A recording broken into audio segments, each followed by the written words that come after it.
I recall you sort of putting your oar in, and then, you know, a lot of good things happened out of it, and then we started to really develop the character for the direction that you took him in.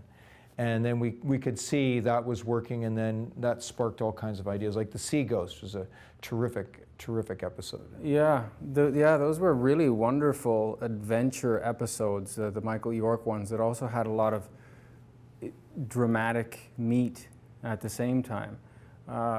You know, you see a guy falls off a cliff in a cave, and it's just like, as an actor, you're like, that's real, man. This is heavy stuff. Yeah. I'm not doing like a family show. It's not in my mind at all. It was much more adventure. Yeah, and very real. For me, I played everything the same as I would if it was David Mamet. I mean, truly, you give me a scenario where someone who has become a kind of father figure for me falls into this endless cavern. And, you know, I'm going to go as far as that takes me, and thankfully those scripts went in those directions quite far. But then it came back, and it was warm and adventurous, and yeah, there was a lot to it. Lots to it. And then as the seasons went on, we started to get, we went back to the notion of developing you as a romantic interest for Felicity, Gemma Zampronia, and then that kind of burgeoned and took on its own storyline over time. Yeah, I think that was a really good direction to take the character, because it posed so many inner challenges and insecurities for him, and that's what you want in a character, is these uncertainties and these conflicts and these challenges. So he's coming into a family like that's such a family, and he's coming from a place where he didn't have that at all. So trying to fit in and not knowing if he could, but knowing he wants to, and then, you know, some of the things you don't see on screen, but as an actor I have to think about off screen, is, you know, just how difficult was it for him to take a step where he feels that he can actually propose and sort of find his way into this family. And yeah, there was a lot of levels in that romantic relationship that were just beyond simple, you know, love interest kind of things, and it operated on a lot of levels. Yeah, it really was a big ensemble cast. Everyone was a very individual actor, and there were every actor had lots of layers. But what was it like working as part of that ensemble with so many other interesting actors? Everybody was really quite amazing, and yeah, very different. Like Jackie, you know, she has such a big heart, and she has so much kindness, and at the same time such high standards for herself. So she'd be really hard on herself and really nice to everybody else, unless somebody else maybe was unkind to someone else, and she'd say it, right? So, you know, and then you had the kids. I mean, especially initially, you know, how cute is that every day? You're coming in, you're seeing all these kids playing around, and they're having a good time, and Cedric, so warm. Yeah, it was really nice to come in every day, and especially out at that farm. I mean, you're shooting out there in the summer, and you get there, and like the mist is rising over the hay in the fields, and yeah.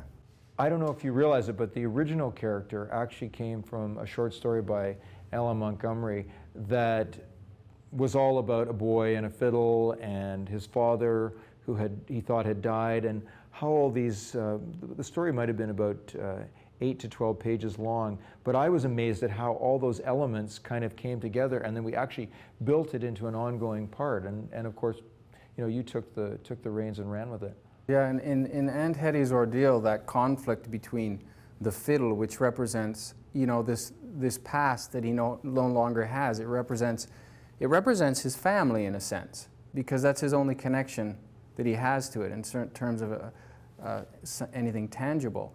And so to be told, you know, that that's something evil and bad, you know, Hetty has her good intentions, but the way she does it is not communicated properly.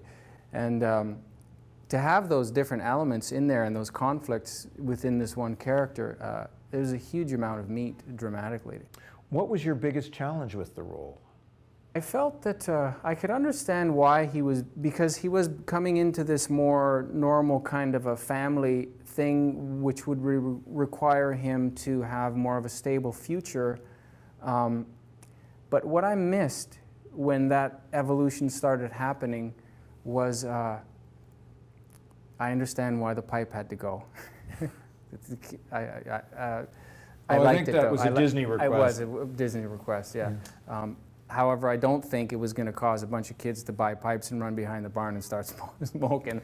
But so, you know, sort of that edgy, uncertain grassroots feeling was something that really appealed to me a lot. So when he started sort of moving forward in his life and working at the White Sands, which is actually a excellent dramatic scenario to put a guy like that in that situation and having to adapt right away as well. But I did miss the lighthouse and the fiddle and the pipe and working with real fish out in the hot sun for hours, and that smell and that feel and all that kind of stuff. So I missed that a bit, and I found that within myself there was a tug to retain that, yet continue to focus on where this character was going. There are almost always certain different kinds of peripheral challenges in terms of aspects that don't directly involve your work of acting. Those were not there on Avonlea. It was just really nice to work there. Yeah, well, it was unique. I must say, I never expected it to turn out that way either, so I'm glad it was unique.